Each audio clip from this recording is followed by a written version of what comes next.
and welcome to FFRF's Ask an Atheist. I'm Liz Cavell, once again joined by my fellow FFRF attorney, Chris Line. Hi, Chris. Hey. Today we are going to talk about recent survey data, including surveys showing the upswing in freethinkers, agnostics, and atheists, a group that actually, when taken all together, are now larger than the Catholic Church. As always, we want to hear from you, so put your questions and comments in the Facebook chat below, or you can email them to askanatheist@ffrf.org. Yeah, so let's just jump right into it. We'll start with a poll that came out this month from the Associated Press and NORC. In that poll, 30% of respondents said they have no religious affiliation, whether they said they're agnostic, atheist, or nothing in particular. In comparison to data from a poll fielded in October 2021, there was actually an 8% jump in those who said that they had no religion from 22%. There was AP kind of put together like a news story kind of talking about this poll, and we got some clips from that. We can kind of look at that and talk about it. I got confirmed, and then I never went to church again. Not an atheist, an anti-theist. We grew up secular. We had no religion. When asked my religious beliefs, this was my church. I'm a lesbian, so that was kind of like, oh, I didn't really fit. So I am an atheist. I probably am still agnostic. But I don't really like the term. In 1972, only 5% of Americans identified as atheist, agnostic, or nothing in particular. Today, it's 30% of Americans identify as nones, and amongst the youngest adult Americans, over 45% of Americans identify as non-religious. Yeah, so in recent weeks, we've done a lot of talking about Christian nationalism. It's been kind of down. Now, I think on this episode here, we're going to get a chance, as we're talking about the survey data, the demographics. That is something very positive that's working in our favor, is that these Christian nationalists we see are becoming more and more of a minority, and more people are becoming, non-religious, atheist, agnostic, maybe holding some religious views, but not, buying into the dogma of organized religion anymore. Right. We're seeing the rise of Christian nationalism as a response to major changes in the culture. I mean, a lot of the surveys and data we're talking about today is showing these massive shifts in demographics just over the course of 5 and sometimes 3 years. I mean, the last comparison you were talking about is from October to 2021 to now, so 2 years later.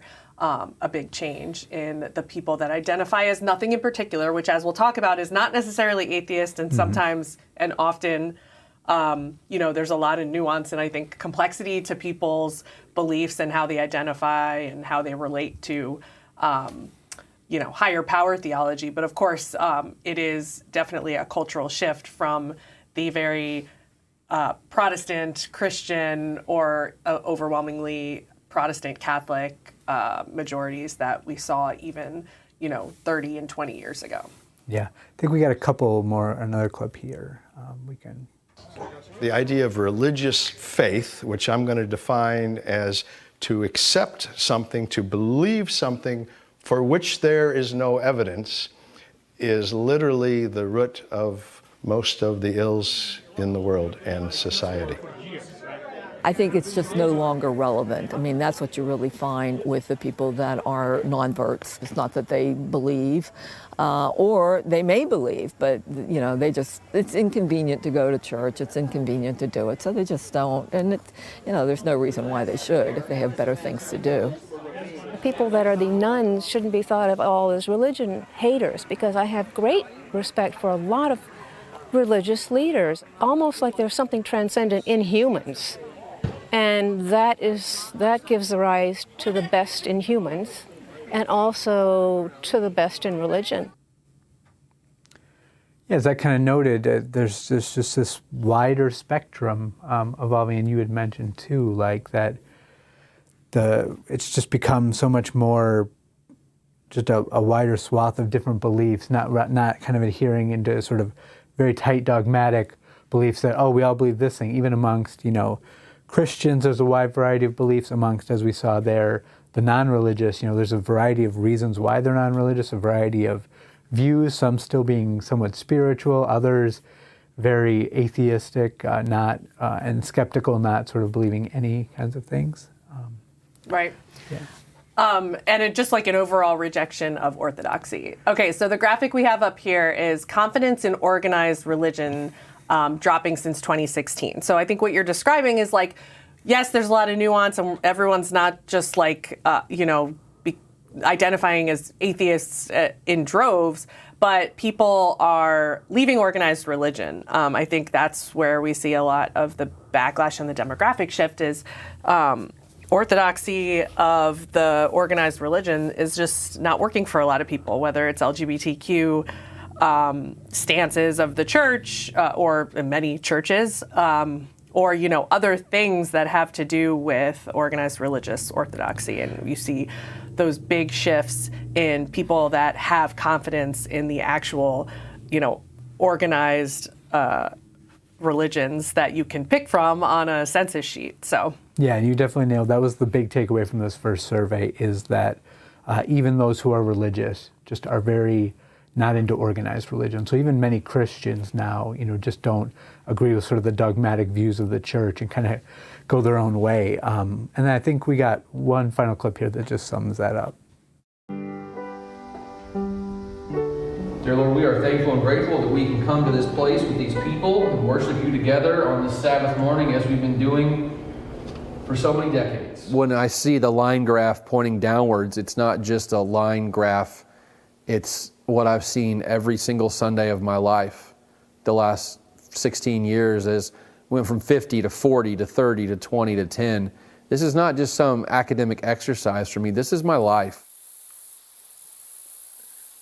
Nothing in particular we classify them as non-religious, which means they've gotten rid of religion. They've cast off a Protestant or Catholic belief, or they're not Buddhist or Hindu, but they haven't really embraced any other kind of understanding about anything.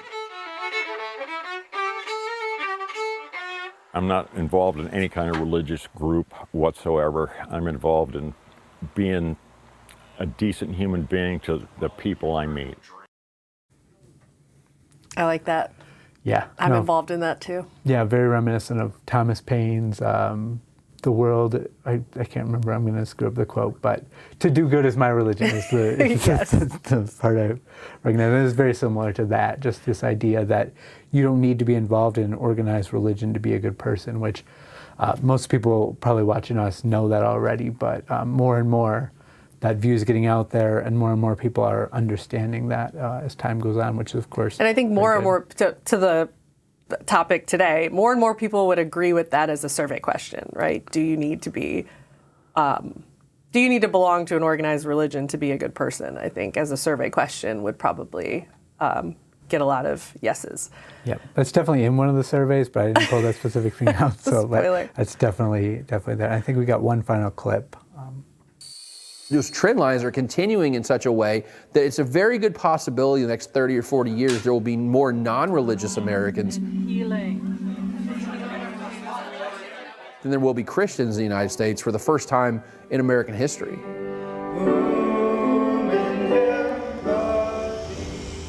Yeah, so just to kind of run through those numbers on that, 43% of those 18 to 29 are nuns, while 52% identify as Christian, and 4% are affiliated with other religions. Adults over 60 are the most religious age group. I think people kind of intuit that. But even among them, nearly 1 in 5 are nuns. And interestingly, 43% of all nuns profess belief in God or a higher power, including 61% of nothings in particular, 40% of agnostics, and 4% of atheists. Overall, about 79% of U.S. adults still professed faith in God in some way, but as we talked about, it's not the same sort of dogmatic faith in God, organized religion that has been. In fact, my own mother, I didn't know, in speaking with her about this, I had learned that she's definitely not a Christian. She doesn't go to church. She's got no affiliation with any religion or anything, but does have this sort of vague belief in something, that she couldn't describe to you if she wanted to, which I found interesting. But, right. And just to clarify the terminology of when we are saying nuns and when the surveys are reporting nuns, that includes everybody that, ticks the checkbox that says nothing in particular. Are you Christian? Are you, evangelical? Are you Catholic? Are you Hindu, Buddhist, Jewish, other, or nothing in particular? And the people that check that box are what we're calling nuns and what the survey is taken to calling nuns. And so, you see those big numbers within that category of people that say that they have some sort of higher power belief. Even 4% of atheists, right? Which tells you kind of how complex and personal these issues are, and like the thought process behind like, what's a higher power? I don't know, but I believe in something like a higher power. All the way to I believe in the concept of a god or gods. So there's, you know, that large of a percentage of nuns that still report that, but identify as nothing in particular, meaning they don't identify with any religious identity. So more Americans overall say the trend of people moving away from identifying with a religious group is a bad thing. So 37% say people moving away from religious identification is a bad thing. Then the number of people that say it's a good thing, 23%. But the largest number of people responding to that question, 39%, just say it's a thing. It's neither bad nor good, it just is. People are moving away from organized religion, and almost 40% of people just think that that is a neutral thing, which is really interesting. Among the nuns, though, most atheists, of course, think it's a good thing, 69%, compared with 52% of agnostics and only 36% of nothing in particular. So there's some ambivalence there about, you know, their own inability to identify with any organized religion, but how they feel about that trend in society is complicated. And I think that kind of goes along with like exactly what you'd expect. Those who call themselves atheists, who believe in no God, are much more likely to say that religion is bad or harmful. And those who are kind of like, well, I'm kind of religious, but I'm not into the church, are more willing to say like, oh, maybe it's not that bad. I mean, obviously it's complicated and there's a lot of nuance to it because like religious people, certain churches, religious organizations sometimes do really good things. Yeah. You know, or you can't really dig into like why people are answering the question the way they are, because if you're a person who left organized religion, or you know, like some of the people in those clips are older cohorts saying, I'm nothing in particular anymore and I don't have any ill feelings towards religion. But some people are saying, I do good and that's my religion. And is it a bad thing that people are leaving religion? If I think, yes, it is a bad thing, it's not necessarily that I think it's bad on us, the nuns. It's like it's not me, it's you situation. Like religions are the ones that have gotten too orthodox. They've, you know, gotten cruel. They're out of touch with people. They are the ones that need reform. And that's a bad thing, right? Like you can't unpack necessarily all the reasons why people are answering the question the way they are, but I think it shows how complicated some of these questions are for people. And again, personal. Yeah, definitely. We'll shift gears just a little bit and talk about evolution and believe in evolution. This one always. A recent Suffolk University USA Today poll investigated U.S. public opinion about human evolution. Asked what comes closest to your belief about humans and evolution, 29% of respondents preferred humans evolved into their present form without divine intervention. 24% said humans evolved into their present form, but God directed the process, and 37% said humans did not evolve, they were created by God in their present form, while 8% were undecided and 2% refused to answer.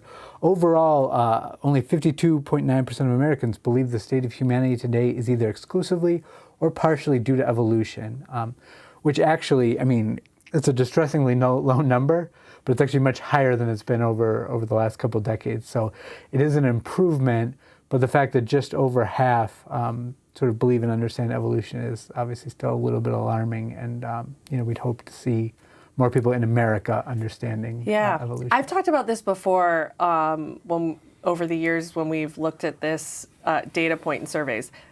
I feel like this is this doesn't always map on to religious demographics and understanding. It shows more of a gap in American science education and how hard we as Americans, because of how muddied our education system is with culture wars and other and frankly religionists. And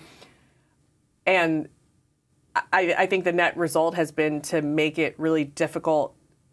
It's a net loss for our kids that are learning science and evolution.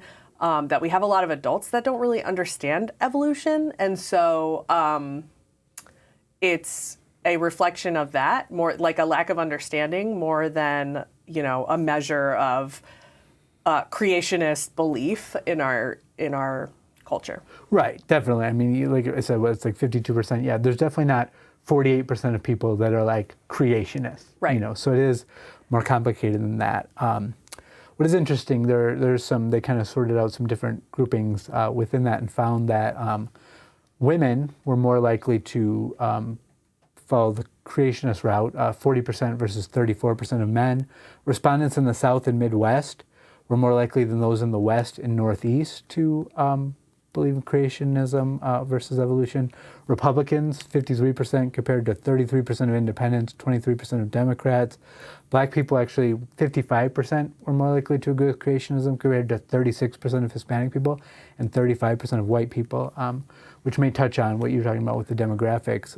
And those with at most high school education, 46% compared to 36% of those with college, 36% of college graduates, and 23% of those with advanced degrees. So again, tied to across all education. those tabs, I think you can somewhat see the correlation with higher science educational attainment, and and the likeliness that you have what could be called a creationist belief about human evolution. So yeah, not surprising that those who have been given education and learned about a topic believe in it more than those who that's may have really not complex, and that's muddied a lot in our culture in particular, and made to seem more complicated and more political than it really is, or than it's taught in other countries. Yeah, moving on. Our next survey from Barna looked at donations to organizations with Christian values.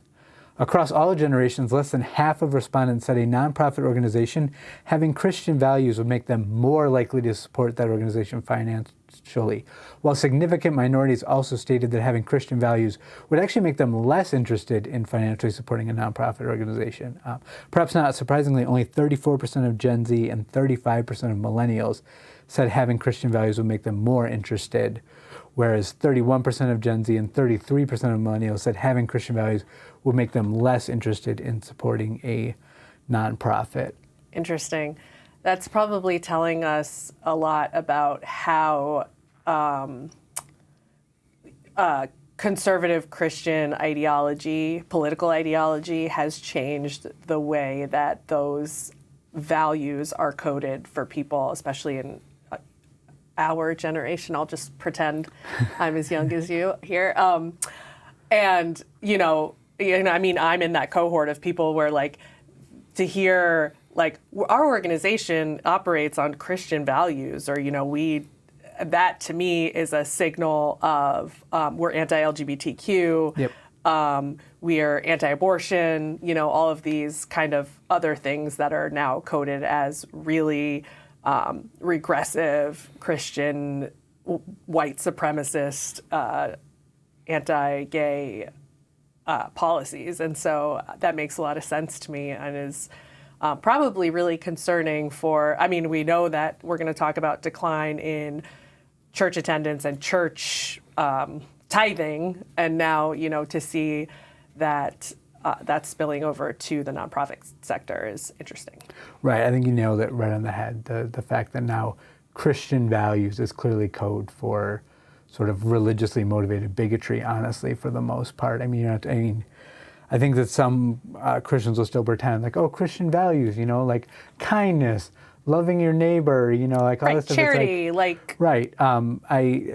Exactly. In my generation now, I just don't think that that's what anyone would, if you heard Christian values, exactly, that's a red flag that scares you, even amongst Christians, not just atheists like me. Christians who see Christian values probably are more likely to think it's going to be some sort of bigotry or sort of the worst parts of Christianity, probably from a Christian point of view. And I think in those generational numbers, there obviously, if you can do math and subtract from 100, a large cohort who would be neither more or less likely to support a Christian valued organization, which I think is interesting.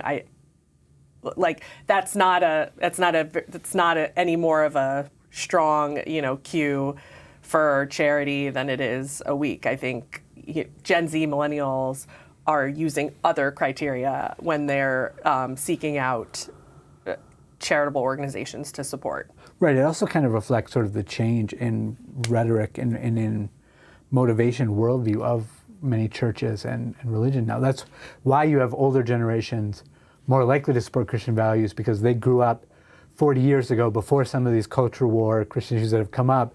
So they really do view Christian values different now, whereas now, obviously, as we mentioned, the new meaning. Right. And all of this has sort of been very concerning for pastors, as our next Barna poll reflects.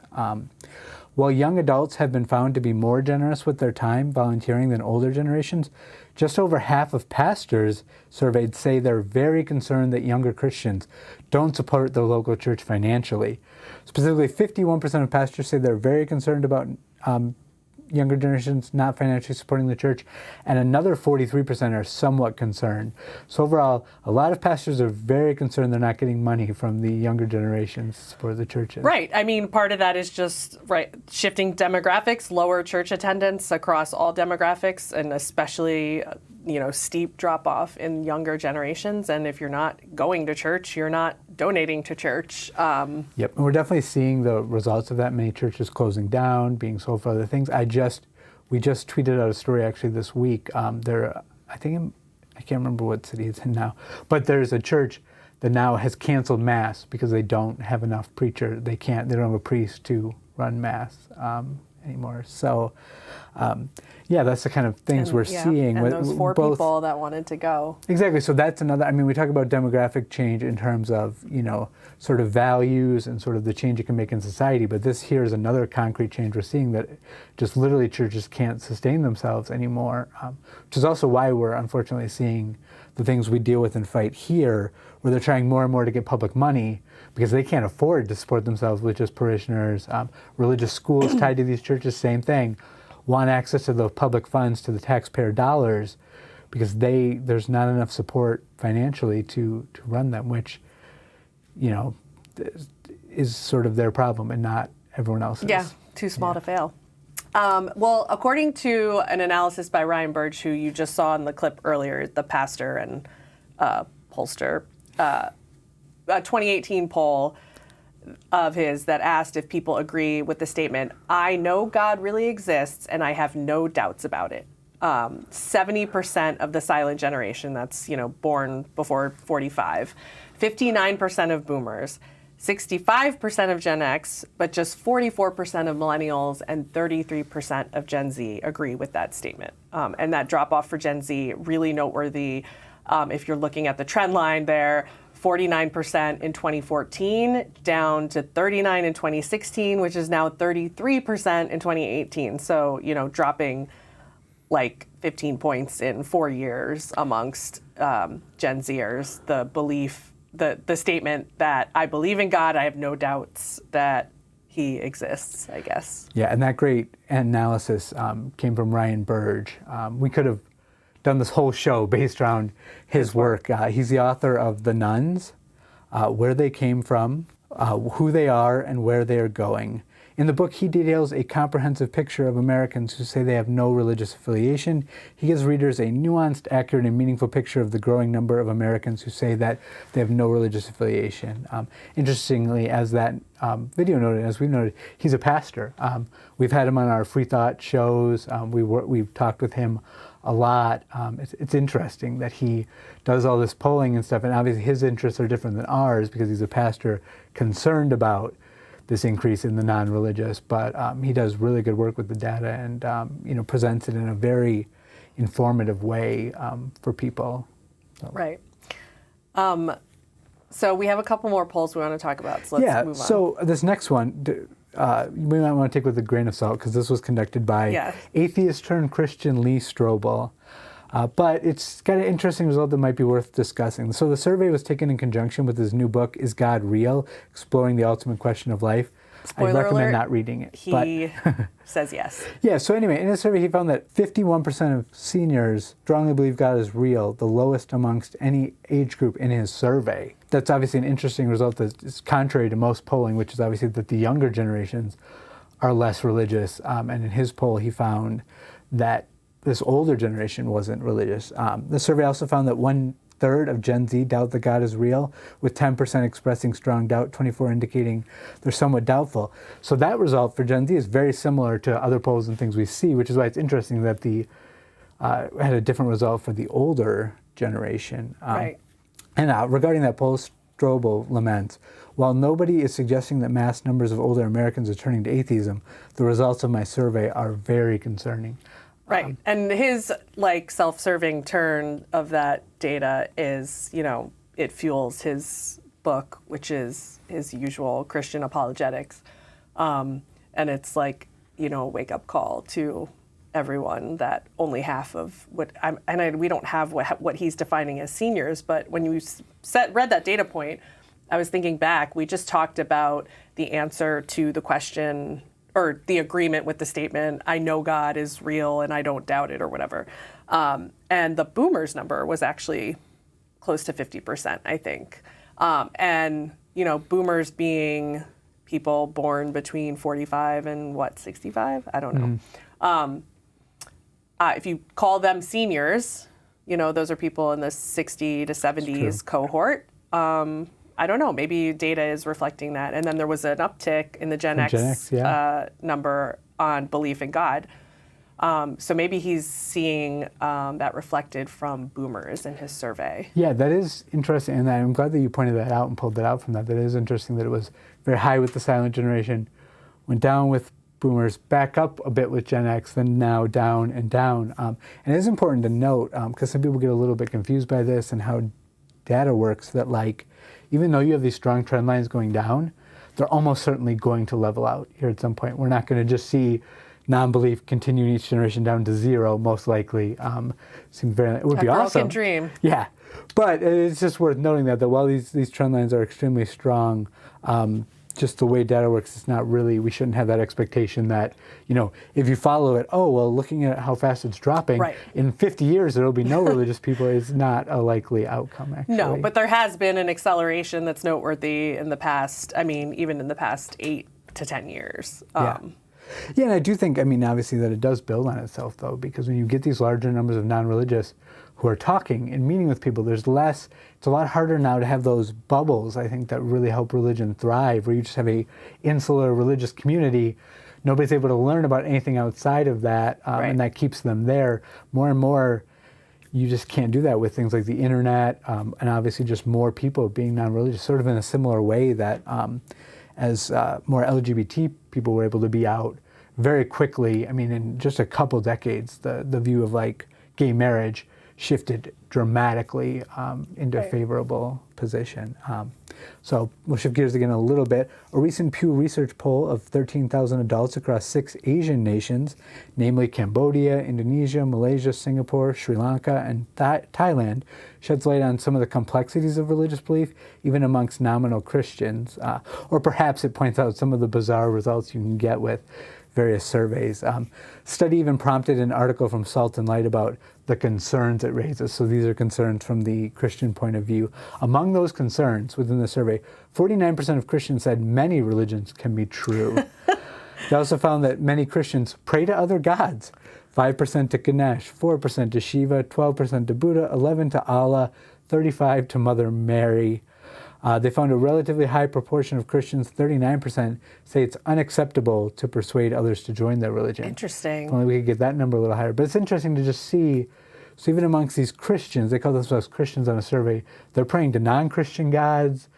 They're, it's a why, survey data, that's why survey data can be dangerous, because we're not dangerous to analyze in the wrong way or to take big, broad conclusions from sometimes. Like we've kind of talked about a bit in the show, there's sort of a lot of nuance to people's religious beliefs as this data shows. And these are Southeast Asian Christians being surveyed. So, there's probably a lot going on there. But there's cultural influences that are different than you would see in other Christian cohorts geographically. But I do think it's funny that that number that agrees that multiple religions can be true at the same time.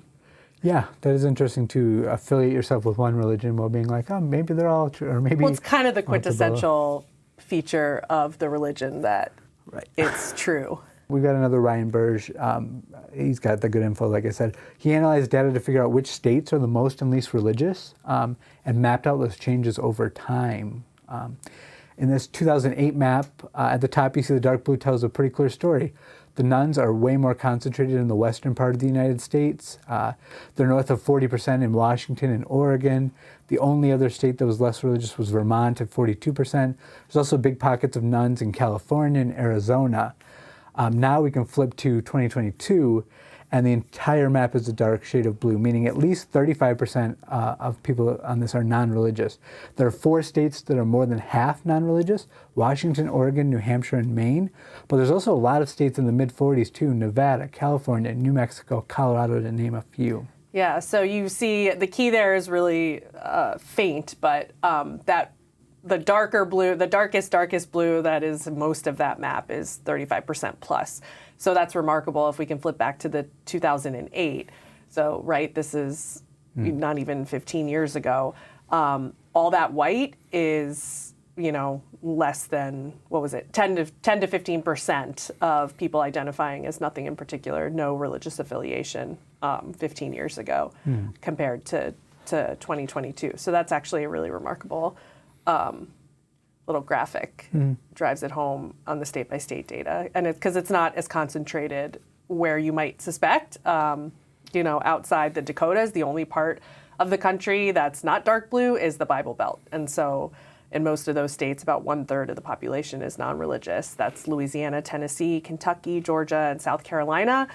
But the nuns, nothing in particular, are basically everywhere now in large numbers, over 35%, not just isolated pockets in certain states like you might think when you're seeing those national numbers. Yeah, and that's something really interesting that we've seen in previous polls too, that is important to highlight, that the nuns are the most sort of geographically diverse group. Right. Even when looking, a lot of religious affiliations are very concentrated. You find more Protestants here, more Catholics, Jewish people sort of in certain areas, like they kind of congregate geographically, whereas the nuns are everywhere in every community. You're finding the growth that we're seeing on those national trend lines is happening more or less everywhere in all regions of the country. So that's really cool. Yeah, and so we'll wrap up finally looking at a 2023 Ipsos poll that surveyed kind of around the world, so less about America, more about the world. On average, across 26 countries surveyed, 40% say they believe in God as described in Holy Scripture, 20% believe in a higher spirit, but not as described in Holy Scripture. Another 21% believe in neither God nor any higher spirit, while 19% are not sure or will not say. In Japan, South Korea, Thailand, and 8 of the 10 European countries, no more than half believe in God or a higher power. Wow. Yeah, we also, from the survey, believe in heaven averages at 52%, and belief in supernatural spirits at 49%. Belief in hell and the devil are actually 10 points lower than heaven and angels. That's convenient. Yeah, so people clearly want to take sort of the good things from religion while leaving the bad. Like, there's no hell, but hey, maybe there's a heaven where things are really nice. 11 points in between there. Yeah. I like that. Yeah, and nearly half, 47% of that survey say religion does more harm in the world than good. Wow. After India, this view is most common in Western Europe and in Japan, where it's grown widely since 2017. It's least common in Latin America, South Africa, Turkey, and Southeast Asia. Yeah, so that's 26 country averages. That's actually really interesting. Yeah, so it's interesting to compare sort of the way trends are going around the world versus in America, because obviously it can be quite different. Right.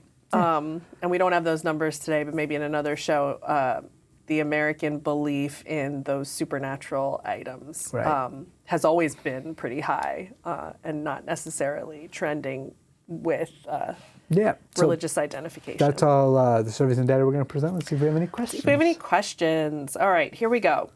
Do you think that the pandemic resulted in an overall depression of religious participation and affiliation? That's a great question.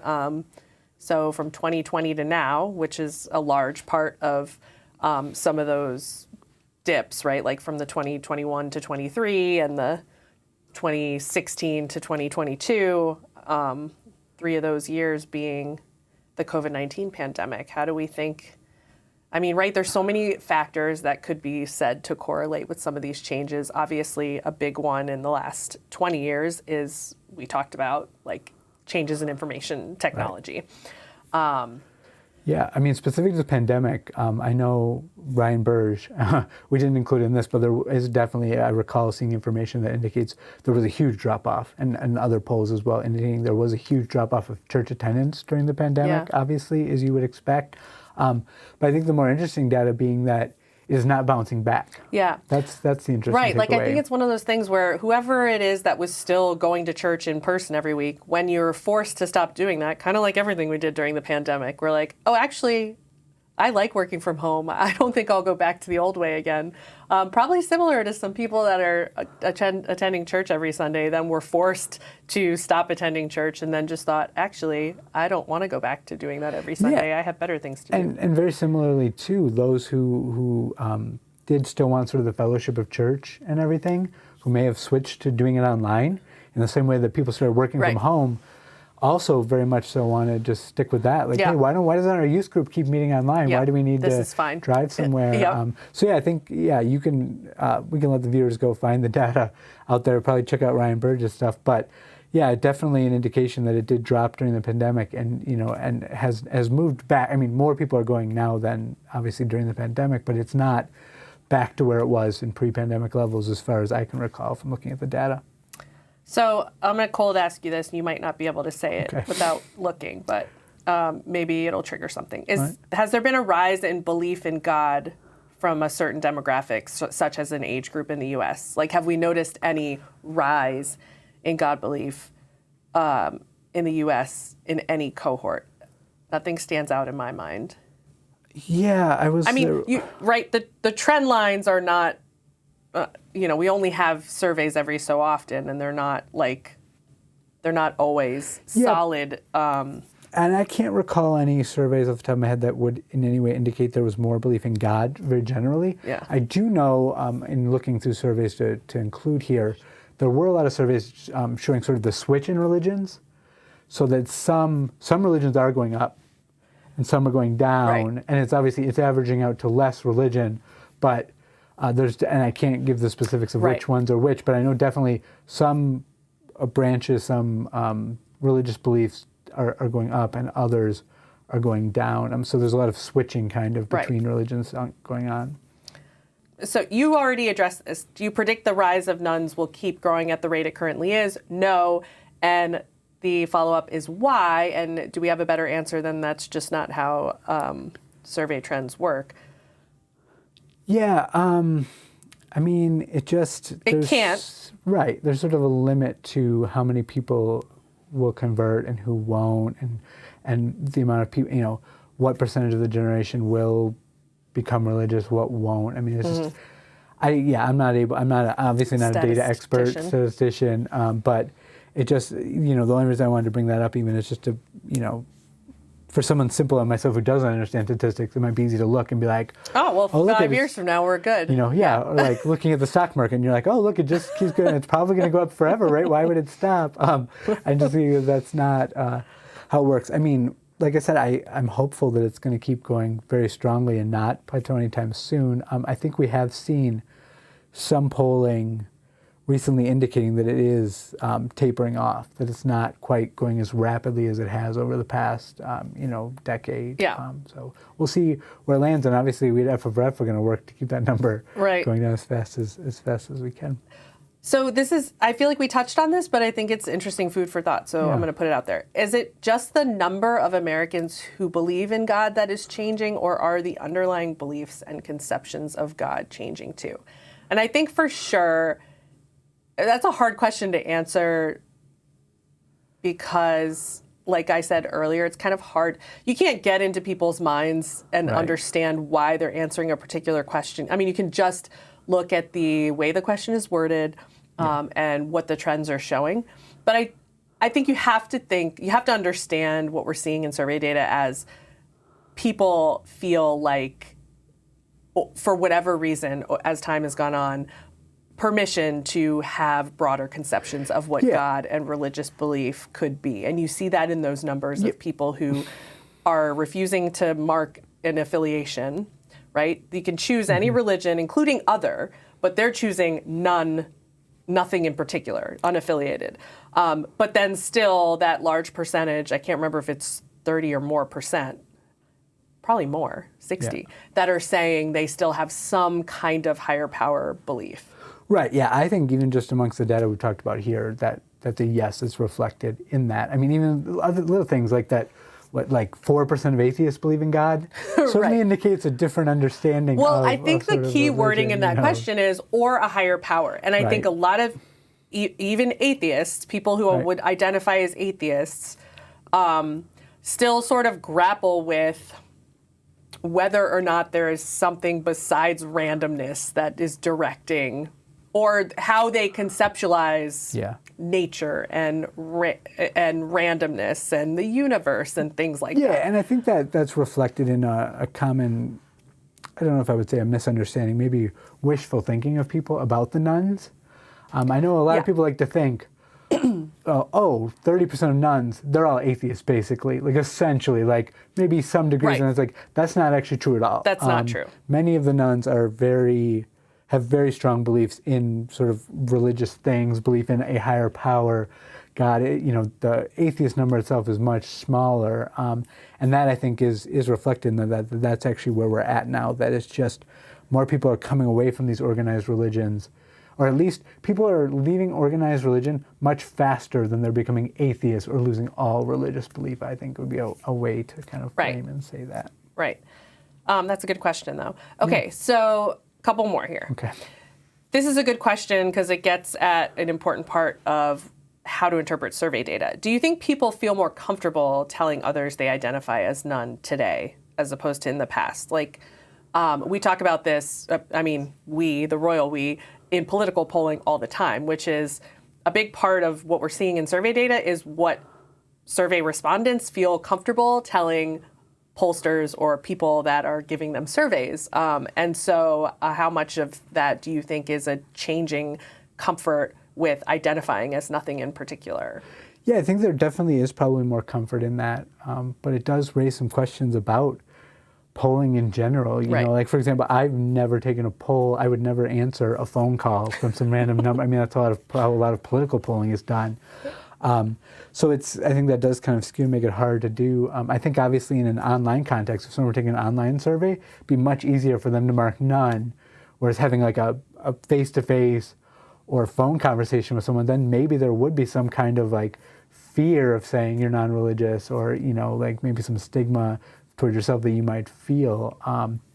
But yeah, to kind of get back to the first answer, I would say in general, what I've seen is more people are willing to say they're non-religious now than they have been in the past. And I don't know like my religious survey history, but I just speculate that the nothing in particular answer category is a comfortable home for a lot of people that are, because I do think there probably still is and has been always, maybe less now than before, but a reluctance, especially in an in-person or phone survey, to identify as atheists. I think that's probably still hard for a lot of people, even that really doubt the existence of God. Yep, I was similar. That's what I was going to say, is that I know a lot of atheists who say they're agnostic and would not use the term atheist, even though I can tell you, I've spoken with them, they do not believe in God or a higher power, but they won't use the term atheist because of the stigma. They'll say agnostic, viewing in the same way that you're describing the nuns as a safe answer. Like maybe if you tell your Christian friends you're agnostic, it's a neutral place to go that says I'm non-religious. I'm not affiliated with any of the things on this list, but that includes atheist. And so I think the nun category gives a safe, comfortable place for survey respondents to go who really do doubt religion and God, but don't feel comfortable identifying that way. Right, and I think we see that that's how a lot of times, especially in in-person interactions, that people do that. Like they'll say, like if someone's like, hey, do you want to come pray with us? They won't say, no, I'm an atheist. They'll say, I'm not religious, and kind of view it as a safe way to describe themselves without, maybe offending, Even I work for the Freedom from Religion Foundation. I'm an atheist. I've basically been one for the most part for my whole life. And I still do feel a little bit uncomfortable, like when I have to say that to like a Christian or something, feeling like I'm almost like offending them, which I definitely shouldn't. There's no reason to feel, many Christians certainly don't feel any offense telling me I'm going to burn in hell for eternity. So it's kind of weird that I still get that feeling, but I think a lot of people have that feeling that like they just don't want, you don't want to have a fight with every person about religion. It's so extremely stigmatized as a identifying, as an identity. People aren't rushing to, so I think a lot of religious doubt gets captured in that nuns group. Yeah, definitely. That might not have been before we used that survey answer. Okay, so one more we also touched on, but we can say another couple words on, and then we'll wrap it up. All right. Can the rise of nuns be attributed to recent religious encroachment into government, such as LGBTQ plus issues, abortion laws, etc.? So, no secret, I already alluded to this fact, which is I think you can't deny how much changes in the backlash to changes in the culture in politics and government is influencing some of these demographic changes. People's unwillingness to identify with organized religion, and you saw it in the organized religion question, has to, at least in some part, be correlated with what the organized churches have affiliated themselves with politically and in the culture wars. Yeah, no, I definitely agree. I think that's true. There's no question that cultural change has been a big push on that. In fact, I'm actually honestly surprised by the amount sometimes that it doesn't change. Like the amount of like LGBTQ people who are still very strong, not just religious, as we talked about, but like literally affiliated with the church and are trying desperately to get the church to change its point of views instead of moving on to either, a different branch that like accepts them. It's kind of interesting that sort of how that gets so deep into you that even when you realize like, oh, these people hate who I am, this religious group, but you're still, because you were raised that way or something, you still feel such a need to be a part of that group still, that rather than leaving, you're trying to stay despite those differences. Well, it goes to identity. I mean, it's a religious identity. We all feel religious identity, on a spectrum of essentialness to who we are. But, some people, like in the clips, the B-roll and all the anecdotes in the clips, the AP clips, some people were raised in a secular household, and that, religious identity is not a big piece of who they are. But I think for a lot of people, it's quintessential to their identity in the same way as identifying as LGBTQ is. So it's different for different people. But there's no doubt that religious participation in the backlash to broadening, liberalizing culture is driving people away from organized religion. I mean, I think that you can't deny that when you're seeing demographic change, especially in the past 10 and 15 years. Definitely a big part of it for sure. Okay, well, I think we're going to end there. Before we go today, we have a little piece of video that was surprising, and we wanted to share. A friend of ours was playing Jeopardy on his Amazon Echo when the following answer popped up on Jeopardy. Check this out. The category is all the president's children. This son of a president has received the Unabashed Atheist Award given by the Freedom from Religion Foundation. Not bad. So obviously the proper question there is, who is our good friend Ron Reagan? And that was pretty cool to see in Amazon Echo Jeopardy. And when I saw this clip, my thought was, if only we can just get it on the show. This was from the Amazon Echo. If they would just play this on the show, that would be great advertising for us. That would be big. Okay, well, that concludes Ask an Atheist for the week. Don't forget, we also have a weekly broadcast TV show, Free Thought Matters. This week, Annie, Lori, and Dan speak with Washington Post opinion columnist and outspoken atheist Kate Cohen. Here's a preview. I think God is a fascinating invention, a human creation, and to me, he always was a character, like a literary character. And from that character, a person can can glean lessons or take comfort or all those things. So it's not that God doesn't exist as a concept, a powerful concept that we sort of culturally are wrestling with.